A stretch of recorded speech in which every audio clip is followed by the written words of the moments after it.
বিশ্রামগঞ্জ কাণ্ডে গ্রেপ্তার আরও 7 জন। গত 5ই আগস্ট ঘটনার বুধবার সকালে গোপন খবর পেয়ে বিশ্রামগঞ্জ থানার ওসি অজিত দেববর্মা আরও 7 জন অভিযুক্তকে আটক করে বিশালগড় আদালতে পাঠায়। তাদের নাম বুদ্ধ দেববর্মা বয়স 39, অজয় দেববর্মা বয়স 42, সুমিত দেববর্মা বয়স 29, সুমন্ত দেববর্মা বয়স 38, শম্ভু দেববর্মা, সুভাষ দেববর্মা বয়স 32, জনিন ত্রিপুরা বয়স 23। তাদের প্রত্যেকের বাড়ি আমতলী পঞ্চায়েত বিশ্রামগঞ্জ থানাধীন পদ্মনগর আদিবাসী কলোনি এলাকা। তাদের বিরুদ্ধে 139, 127, 324 ধারায় মামলা করা হয়। দেখুন এ সংক্রান্ত বিস্তারিত রিপোর্ট। গোপন সংবাদের ভিত্তিতে 7 জনকে আমরা অ্যারেস্ট করেছি। তাদের নাম হচ্ছে বুদ্ধ দেববর্মা, অজয় দেববর্মা, সুমিত দেববর্মা, শম্ভু দেববর্মা, সুভাষ দেববর্মা, সুমন্ত দেববর্মা, জন ত্রিপুরা।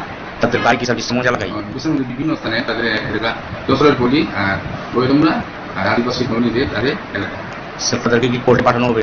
আজকে তাদেরকে কোর্টে প্রভাব করা হবে। স্যার তাদের বিরুদ্ধে কি ধারা দেওয়া হয়েছে? তাদের বিরুদ্ধে হচ্ছে 127, 129, 132, 191 আর 117 আর 324 বিএনএস।